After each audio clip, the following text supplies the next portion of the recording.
Drama की starting female lead सितोमो से होती है, जिसके पास सुबह सुबह कॉल आता है, लेकिन वो अपना फ़ोन नीचे गिरा देती है और स्क्रीन क्रैक हो जाती है। वो कॉल उठाती है। कॉल उसके क्लोज फ्रेंड फूपे का था। वो कहता है कि वो उसे लेने आ रहा है। सितोमो रेडी हो जाती है।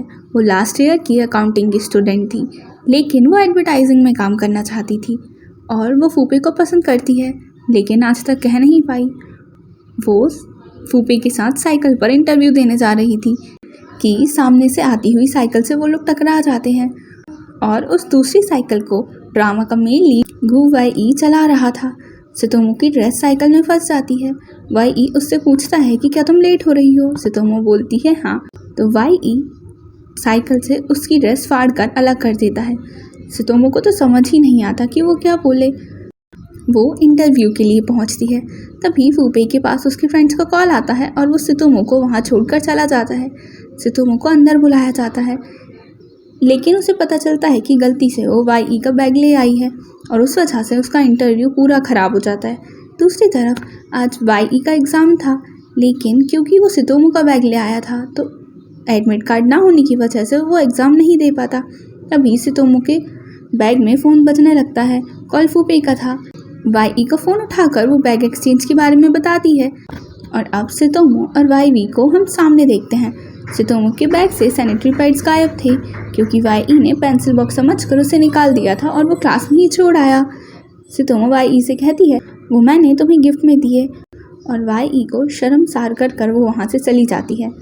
वो फूपे से अभी भी नाराज़ थी और उसे मनाने के लिए वो कहता है कि वो उसके दूसरे इंटरव्यू में पक्का साथ चलेगा, लेकिन वो दूसरे इंटरव्यू में भी सितोमो के साथ नहीं आता और इंटरव्यू के लिए जाते हुए सितोमो का बैग भी चोरी हो जाता है और बैग बचाने के चक्कर में उसे काफ़ी चोट भी आ गई थी।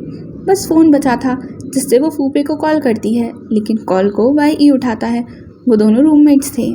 सितोमो वाई से कहती है कि मेरा बैग चोरी हो गया है और फ़ोन में बैटरी भी ज़्यादा नहीं है, तो तुम फूपे को ढूंढ कर मेरे पास आने के लिए कह देना। थोड़ी देर बाद सितोमो के सामने वाई खड़ा था। वो बताता है कि वो फूपे को नहीं ढूंढ पाया। फिर वो सितोमो को हॉस्पिटल लेकर जाता है, जहाँ बैंडेज कराने के बाद जब वो दोनों बाहर आते हैं तो फूपे वहाँ आ जाता है और हमें पता चलता है कि सितोमो फूपे को स्कूल टाइम से पसंद करती है, लेकिन फूपे उसकी फीलिंग्स को इग्नोर करता रहता है। अब सितोमो एक और इंटरव्यू के लिए जाती है और फूपे आज उसके साथ जाने वाला था, लेकिन वो फिर नहीं आता और उसकी जगह वो वाई को भेज देता है। फिर सितोमो और गुवाई भी बस में होते हैं। तभी वहाँ वाई के प्रोफेसर आ जाते हैं, तो वाई उनसे कहता है कि वो अपनी गर्लफ्रेंड के साथ आया है, इसलिए वो उन दोनों को डिस्टर्ब ना करें। वाई के थोड़ा रिक्वेस्ट करने पर सितोमो भी उसका साथ देती है, तो इसलिए प्रोफेसर सितोमो से ही कहते हैं कि गुवाई का एग्ज़ाम छूट गया, लेकिन वो बहुत ज़्यादा कैपेबल है और अगर एग्ज़ाम उसने दिया होता तो वो टॉप करता। तो सितोमो उसकी गर्लफ्रेंड होने के नाते उसे एग्ज़ाम देने के लिए मनाए। अब इंटरव्यू ख़त्म होने के बाद सितोमो गुवाई को ट्रीट देती है। फिर गुवाई वापस आ जाता है, तो फूपे उसे सितोमो के इंटरव्यू के बारे में पूछता है और फिर पूछता है कि क्या तुम्हें लगता है सितोमो प्रिटी है। ये सुनकर वाई बस का सीन सोचने लगता है, जहाँ सितोमो को उसने अपने कंधे पर सोने दिया था, लेकिन वो फूपे को कोई जवाब नहीं देता। दूसरी तरफ हम सितोमो को देखते हैं, जो अपनी रूममेट्स को वाई के बारे में बता रही थी और उसे पता चलता है कि गुवाई भी बहुत ज़्यादा फेमस है यूनिवर्सिटी में और बहुत जीनियस भी है, लेकिन उसका एग्ज़ाम मिस हो गया जो बहुत इंपॉर्टेंट था। ये सुनकर वो उन्हीं प्रोफेसर के पास जाती है जो बस में मिले थे। फिर उनके साथ वो प्रोफेसर जियांग के पास जाती है, जिन्होंने एग्ज़ाम कंडक्ट करवाया था।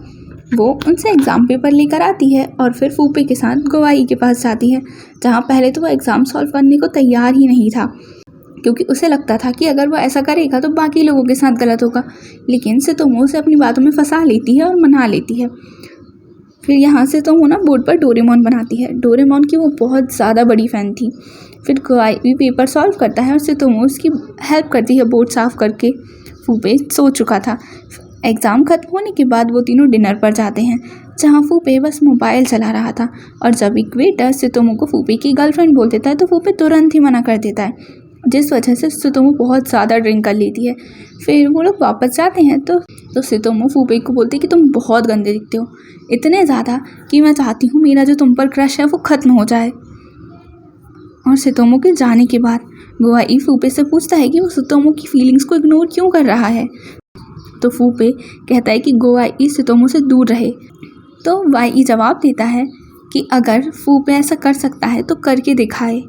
और अब क्योंकि सितोमो को एडवर्टाइजिंग कंपनी नहीं मिल रही थी तो वो अकाउंटिंग कंपनी में इंटर्नशिप करने लगती है, लेकिन उसे वहाँ अच्छा नहीं लग रहा था। गुआई ने भी प्रोफेसर जियांग की लैब को ज्वाइन कर लिया था। सितोमो की कंपनी डॉम से बहुत ज़्यादा दूर थी तो उसकी मम्मी उसे कॉल कर कहती हैं कि उनकी फ्रेंड का घर एक यहाँ है, सितोमो उसमें रह सकती है। सितोमो वहाँ शिफ्ट हो जाती है। उस घर में थोड़ी धूल थी तो वो उसे साफ़ करती है और घर की पूरी काया ही पलट कर देती है। डोरेमोन के स्टिकर्स भी लगा देती है। एक दिन उसकी मम्मी का कॉल आता है। वो कहती हैं कि उनकी फ्रेंड का जो बच्चा है वो यहाँ रहने आने वाला है और सितोमो ने घर का पूरा कबाड़ा कर रखा था। तभी वहाँ गुआई आ जाता है। वो दोनों एक दूसरे को देखकर शॉक थे। सबसे पहले तो दोनों घर को साफ़ करते हैं, फिर अपनी अपनी मम्मी को कॉल करते हैं और दोनों की मम्मी कहती हैं कि वो दोनों साथ में क्यों नहीं रह लेते।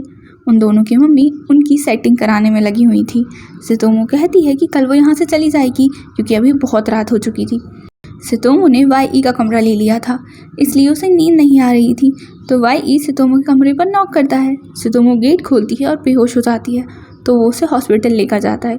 सितोमो बेड पर लेटी होती है और सामने किसी पेशेंट की डॉक्टर से लड़ाई हो जाती है तो वो कुछ फेंक कर मारता है और वो चीज़ें सितोमो को ना लगे, इसलिए गुआई तुरंत ही उसे बचाने के लिए उसके सामने आ जाता है।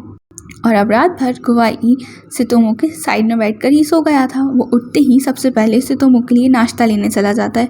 तभी उसके पास फूफे का कॉल आता है किसी काम से, तो वो उसे बता देता है कि सितोमो हॉस्पिटल में है। फिर नाश्ता करने के बाद सितोमो को डिस्चार्ज कर दिया गया था। तो वो गुआई से पूछती है कि क्या उसके पास रबर बैंड है। तभी फूफे भी वहाँ आ जाता है। गुआई बोलता है कि वो मेडिसिन लेकर आ रहा है और फिर वो तीनों वापस आते हैं। तो सितोमो फूफे के साथ चली जाती है और गुआई अपने हाथ में पकड़े रबर बैंड को देखता है। वो सितोमो के लिए लेकर आया था लेकिन उसे डस्टबिन में फेंक देता है। फिर दोपहर में सितोमो गुआई को मैसेज करती है कि वो अपना सामान वापस लेने आएगी। तो वाई कहता है कि वो भी वापस ही जाने वाला है तो दोनों साथ में चलेंगे। फूफे बाहर सितोमो का इंतज़ार कर रहा था। वो दोनों को साथ में जाते हुए देख लेता है, उनका पीछा करता है। वो दोनों रूम में आ जाते हैं और गुआई सितोमो को जाने ही नहीं देना चाहता था। वो हर मुमकिन कोशिश करता है उसे रोकने की। सितोमो बालकनी में चादर सुखा रही थी कि गुआई की वजह से वो नीचे गिर जाता है। फिर वो लोग नीचे उसे लेने के लिए जाते हैं और उसे पेड़ से उतारते हुए वो दोनों बहुत पास आ जाते हैं। तभी वहाँ पर फूफे आ जाता है और अब हम उन तीनों को फ्लैट पे देखते हैं जहाँ पर फूफे बहुत ही वियर्ड एक्ट कर रहा था। उन दोनों की कोई बात सुनता ही नहीं है। सितोमो उससे पूछ लेती है कि हम दोनों का क्या रिश्ता है। तो फूफे वहाँ से ये बोलते हुए चला जाता है कि सितोमो और गुआई साथ में बहुत ज़्यादा अच्छे लगते हैं। सितोमो बोलती है कि वो चादर को फिर से धो देगी, लेकिन ऐसा करते हुए उसके हाथ में लग जाती है। वाई उससे कहता है कि अगर दर्द हो रहा है तो वो रो सकती है। सितोमो रोने लग जाती है। गुआई भी वहाँ से चला जाता है और डोरेमोन वाले स्टिकर्स खरीद कर लाता है। वो तरबूज भी लाता है, जिसे खाने के बाद सितोमो का मूड ठीक हो जाता है। और ये वाला पार्ट यहीं ख़त्म होता है। अगर आपको ये वीडियो अच्छी लगी हो तो प्लीज़ इस वीडियो को लाइक कीजिए और चैनल को सब्सक्राइब कीजिए। Bye bye.